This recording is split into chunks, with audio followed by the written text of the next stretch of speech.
माँ चली अमेरिका। निधि का नेचर बचपन से ही शर्मिला था। वो ना ज्यादा लोगों से बात करना पसंद करती और ना ही ज्यादा मिलना जुलना। निधि, ये पैसे ले जरा और बाजार से चीनी तो ले आ। नहीं माँ, मैं नहीं जाऊंगी, मुझे शर्म आती है, आप ही चले जाओ ना। अरे पता नहीं क्या करेगी ये लड़की। जीवन में कभी कुछ किया ही नहीं सिवाय पढ़ाई और घर के कामों के। इसकी शादी भी आसपास ही कहीं करवा दो, दूर जाकर इसका गुजारा कैसे होगा। निधि सुनती सबकी, समझती भी, लेकिन चुप करके रह जाती। एक दिन पिता के दोस्त अपने परिवार के साथ निधि के घर खाने पर आते हैं। उनकी बेटी बहुत ही स्मार्ट होती है। निधि बेटा, वीणा के साथ बात करो। देखो, अंकल की बेटी भी आई है उनके साथ। निधि वीणा के साथ वहीं बैठ जाती है। चलो ना अंदर चलते हैं, यहाँ कहाँ बड़े लोगों के बीच बैठे। निधि माँ की तरफ देखती है और अंदर चली जाती है। वैसे मैंने ना अपना चैनल खोला है, तुम सब्सक्राइब करना उसमें। मैं ना ब्यूटी और फैशन की बात करती हूँ। ये देखो।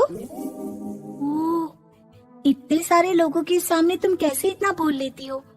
मुझे तो बहुत शर्म आती है। अरे शर्म कैसी। खैर, सीधी सादी सी निधि। उसकी शादी हो जाती है राकेश से। राकेश एक स्मार्ट लड़का था, उसे घूमना फिरना पसंद था, लेकिन निधि का शर्मिला व्यवहार वो समझ जाता है। अरे निधि, घर से बाहर क्यों नहीं निकलती? लोगों से मिला जुला करो, तभी तो पता चलेगा ना कि दुनिया कैसी है।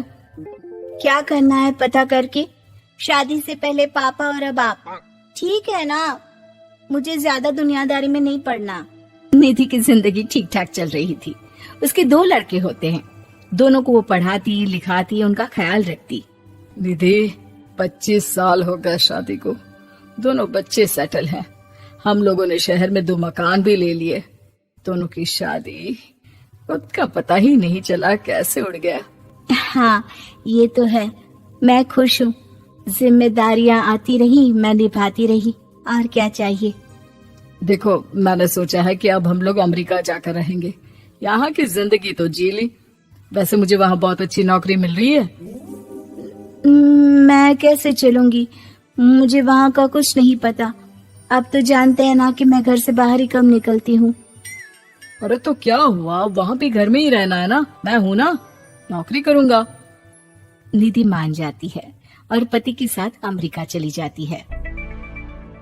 माँ, तुम्हारी बहू को बच्चा होने वाला है, तो क्या तुम 2 महीने के लिए यहाँ आ सकती हो? मुझे तुम्हारी बहुत जरूरत है, मैं टिकट भेज देता हूँ। हाँ हाँ, ये तो बहुत खुशी की बात है। मेरा भी मन सबसे मिलने का कर रहा था, पर क्या माँ पर? अब मैं आऊंगी कैसे? पापा से बात करती हूँ। देखो माँ, प्लीज बहाना मत बनाना। तुम जानती हो ना, इस वक्त में मैं किसी पर भरोसा नहीं कर सकता हूँ। निधि पति को सारी बात बताती है। क्या आप भी चलेंगे? निधि, आने जाने में बड़ा खर्च हो जाएगा, ऊपर से मुझे यहाँ छुट्टी नहीं मिलेगी। बहू पर वक्त ऐसा है कि तुमको तो जाना ही पड़ेगा। मैं अकेले दुकान तक तो नहीं जा पाती, इतनी दूर भारत कैसे जाऊंगी? मुझसे नहीं होगा। लेकिन सबके कहने पर निधि को जाना ही पड़ता है। एयरपोर्ट में घबराई निधि एक मुसाफिर से कहती है, मैं ना भारत जा रही हूँ, दिल्ली जाने वाली फ्लाइट। सब मिलकर निधि की मदद करते हैं और फाइनली निधि भारत पहुंच जाती है, जहां बेटा उन्हें घर ले आता है। वाह माँ जी, यहाँ तो मैं भोपाल तक नहीं जा पाती, आप अमेरिका से आ गई। भाई, चालाकी तो औरतों में होनी ही चाहिए। यहाँ हम बुद्धू के बुद्धू रह गए। निधि इतनी दूर और लंबा सफर करके थक जाती है। वो चुपचाप बैठ जाती है। बैठना नहीं है माँ जी, बच्चा पकड़ना है, ये लीजिए। और हाँ, घर का काम तो मैं करूंगी नहीं, जानती है ना शरीर कच्चा सा है, तो मुन्ने को सुलाकर कुछ बना लीजिएगा। निधि को बहू का व्यवहार बहुत बुरा लगता है। जैसी भी थी, पिता और पति की हमेशा लाडली रही थी निधि। निधि बेटे की तरफ देखती है। माँ, वो काम वाली कोई मिल नहीं रही है ना, मैं देखने की कोशिश तो कर रहा हूँ। जैसे ही मिल जाएगी वो संभालेगी सारा काम। अरे कैसी बात कर रहे हो? जब पहले मैंने कहा था कि अमेरिका से इनके टिकट में जो पैसा खर्च कर रहे हो उतने में नौकरानी रख लो, तो नहीं, मेरी बात पर विश्वास नहीं था। कि ना ना कोई मेरे बच्चे को अच्छे से नहीं संभालेगा। अब इनका भी खर्चा और नौकरानी का भी खर्चा। अरे ना जी ना, मैं नहीं संभाल सकती। निधि जैसे तैसे 2 महीने रहकर वापस अमेरिका चली जाती है, लेकिन वहां जाते ही जैसे राकेश उसे देखता है उसके गले लग जाता है। ये क्या हालत बना रखी है निधि, कैसी लग रही हो? खाना नहीं खाती थी क्या? क्या हो गया? निधि पति से कुछ नहीं कहती, बस रोती ही चली जाती है। मैं नहीं चाहूंगी कभी भी भारत, आप मुझे हमेशा यहीं रखना अपने पास। राकेश बेटे को फोन करता है। तुम्हारी माँ की जो दुर्दशा करके तुमने भेजा है ना, मुझे पता होता तो मैं अपनी बीवी को कभी तुम्हारे पास नहीं भेजता। पापा, आप तो रीना का नेचर जानते हैं ना, वो माँ पर हावी रहती थी। अब मैं तो ऑफिस चला जाता था, वो माँ पर जुल्म करती है और माँ भी इतनी सीधी है कि चुपचाप सहती रही। मुझे माफ कर दीजिए पिताजी।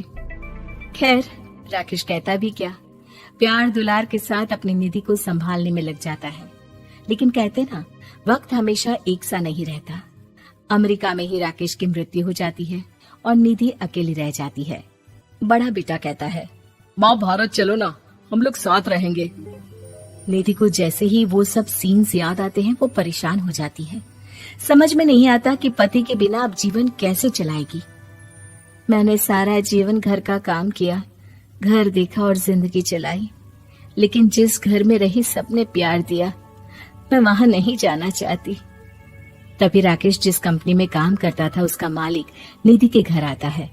वो भी भारतीय ही होता है। दीदी, राकेश ने आपके बारे में बताया था। जब से आप भारत से लौटी थी उसे आपकी बहुत चिंता रहती थी, इसलिए उसने मुझसे कहा था कि कभी अगर वो ना रहे तो मैं आपको ये पैसे दे दूं। और हाँ, हम लोगों की कंपनी में आपके लिए नौकरी भी है। निधि पति के पैसे देखकर मन में तसल्ली करती है और नौकरी के लिए हाँ कर देती है। अरे पागल है क्या माँ, कैसे नौकरी करोगी? ये अमेरिका है, दिल्ली नहीं। वहाँ तो तुम घर से निकल भी नहीं पाती थी, यहाँ कैसे? मेरे पति, मेरे पिता मुझे खुश देखना चाहते थे। वो लोग जब तक थे मुझे किसी चीज के लिए ना फोर्स किया, ना कभी कमी होने दी। पर अब मुझे जीवन जीने के लिए घर से निकलना ही होगा। बेटा, तुम तो अगली फ्लाइट से भारत लौट जाओ, मैं यहीं खुश हूँ।